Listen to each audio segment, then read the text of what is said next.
Hello friends, आप सभी का हमारे यूट्यूब चैनल में एक बार फिर से स्वागत है। अपने इस वीडियो में हम बिगिनर प्रोग्रामर्स की उन 5 गलतियों के बारे में जानेंगे जिसके कारण स्टार्टिंग में बिगिनर्स को काफ़ी परेशानी होती है। चाहे हम किसी भी प्रोग्रामिंग लैंग्वेज में काम करें, अगर आप इन गलतियों को अपने प्रोग्राम में दोहराएंगे ही नहीं तो आप पाएंगे कि कोडिंग जो आपको इतनी खतरनाक लगती है, एक्चुअल में वो इतनी डराने वाली नहीं है। जब भी हम कोई प्रोग्राम बनाते हैं और उसमें कोई एरर आ जाए तो कई बार ऐसी सिचुएशंस आती है कि हमें उस एरर को ढूंढने में ही पसीने छूट जाते हैं। उन एरर्स को करेक्ट करना तो दूर की बात है, और फिर हम सोचते हैं कि हम कहाँ आकर फंस गए। इससे अच्छा तो ये था कि हम प्रोग्रामिंग लैंग्वेज के बारे में पढ़ते ही नहीं, और फिर हम स्टार्ट करते हैं दूसरों की प्रोग्राम्स को कॉपी करना। बट अगर आप हमारे इस वीडियो में बताए गए टेक्निक का यूज़ करेंगे तो आपको किसी दूसरे के प्रोग्राम को कॉपी करने की ज़रूरत नहीं पड़ेगी और आप आसानी से कोई भी प्रॉब्लम सॉल्व कर लेंगे। साथ ही साथ आपकी एरर करेक्शन की कैपेबिलिटी भी इंक्रीज़ होगी। फिर आप देखेंगे कि आप जिनके प्रोग्राम्स को कॉपी करते थे वही लोग आपसे अपने प्रॉब्लम्स के सॉल्यूशंस पूछ रहे हैं।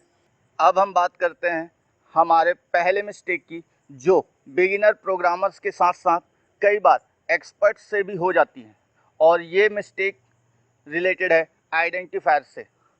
हम जब भी प्रोग्राम बनाते हैं तो हमें उसमें आइडेंटिफायर डिक्लेयर करना होता है, बट आइडेंटिफायर डिक्लेरेशन करने के टाइम में हमसे कुछ मिस्टेक हो जाती है।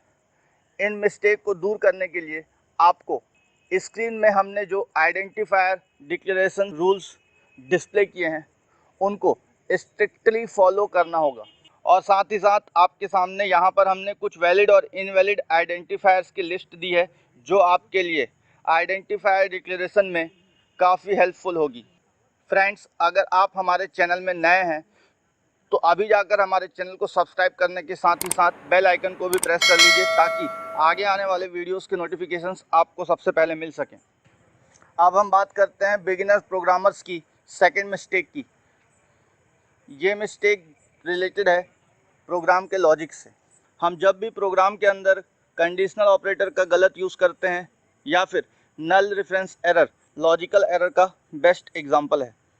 दोस्तों, अगर आपने अभी कोडिंग स्टार्ट की है तो हमारी ये बात आप अच्छी तरह नोट कर लीजिए कि आप किसी भी प्रोग्राम को 3 पार्ट में डिवाइड कर सकते हैं। हमने यहाँ पर एक एग्जांपल लिया है, उसके थ्रू आपको समझाते हैं कि प्रोग्राम के ये 3 अलग अलग पार्ट कौन से हैं।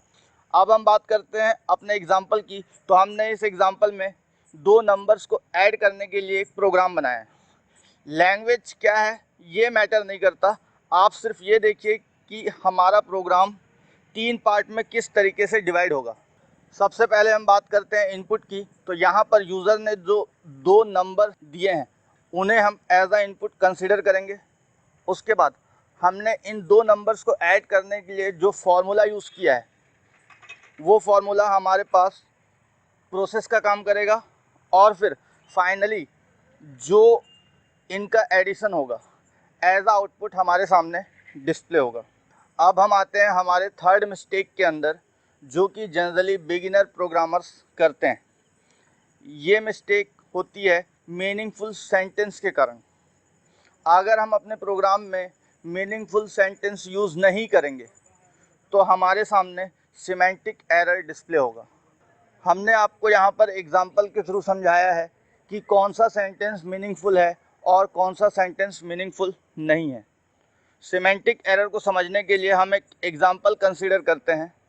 अगर 2 लोगों के बीच में प्रॉपर कम्युनिकेशन हो रही है और उनमें से कोई भी एक मिसबिहेव करे तो ये जो मिसबिहेव होगा वो मीनिंगफुल नहीं होगा और वो इन दोनों के कम्युनिकेशन को डिस्टर्ब करेगा। ठीक इसी तरीके का बिहेवियर हमारे प्रोग्राम में भी डिस्प्ले होता है, जो कि मीनिंगफुल सेंटेंस यूज़ नहीं करने के कारण होता है। अब हम आते हैं हमारे फोर्थ मिस्टेक में, जो जनरली बिगिनर्स के साथ साथ कभी कभी एक्सपर्ट्स से भी हो जाती है, और ये मिस्टेक है सिंटैक्स से रिलेटेड। हम सभी ये अच्छी तरीके से जानते हैं कि किसी भी लैंग्वेज में ग्रामर का क्या रूल होता है। ठीक इसी तरीके के रूल्स और रेगुलेशन प्रोग्रामिंग में भी फॉलो होते हैं। अगर हम उन रूल्स और रेगुलेशंस को फॉलो नहीं करते और कोडिंग परफॉर्म करते हैं तो जो एरर डिस्प्ले होता है उन एरर्स को हम सिंटैक्स एरर के नाम से जानते हैं। अगर आप किसी भी प्रोग्रामिंग लैंग्वेज को अच्छी तरह सीखना चाहते हैं तो आपको उन प्रोग्रामिंग लैंग्वेज में यूज़ होने वाले सिंटैक्स को सबसे अच्छी तरीके से सीखना पड़ेगा। उसके बाद ही आप उस प्रोग्रामिंग लैंग्वेज में एक्सपर्ट बन सकते हैं। दोस्तों, अब हम बढ़ते हैं हमारे अगले मिस्टेक को समझने के लिए, लेकिन उससे पहले हम आपको ये बता दें कि अगर आपने अभी तक हमारे चैनल को सब्सक्राइब नहीं किया है तो अभी जाकर हमारे चैनल को सब्सक्राइब करने के साथ ही साथ बेल आइकन को भी प्रेस कर लीजिए ताकि आगे आने वाले वीडियोस की नोटिफिकेशंस आपको सबसे पहले मिल सकें। और अगर हमारे चैनल को इम्प्रूव करने के लिए आपके पास कोई सजेशंस है या फिर इस वीडियो से रिलेटेड या फिर हमारे बाकी के वीडियो से रिलेटेड कोई कमेंट है तो आपके लिए हमारा कमेंट बॉक्स हमेशा ओपन है। अब हम देखते हैं हमारे फिफ्थ मिस्टेक को, जो कि अक्सर बिगिनर प्रोग्रामर्स करते हैं। इस मिस्टेक का रिलेशन फंक्शन के मॉड्यूल्स या फिर फंक्शन की लाइब्रेरी से है। जैसा कि हम जानते हैं प्रोग्रामिंग का मेन पार्ट होता है प्रोसेस, और उसी प्रोसेस में हम कई बार कई तरह के फंक्शंस का यूज़ करते हैं।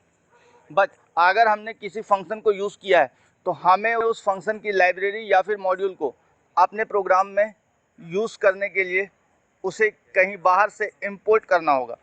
अगर हमने प्रोग्राम के अंदर फंक्शन का यूज़ तो कर लिया बट हमने उस मॉड्यूल को या फिर उस लाइब्रेरी को इंपोर्ट नहीं किया है जिससे वो फंक्शन बिलोंग करता है, तो हमारे प्रोग्राम में एरर डिस्प्ले होगा।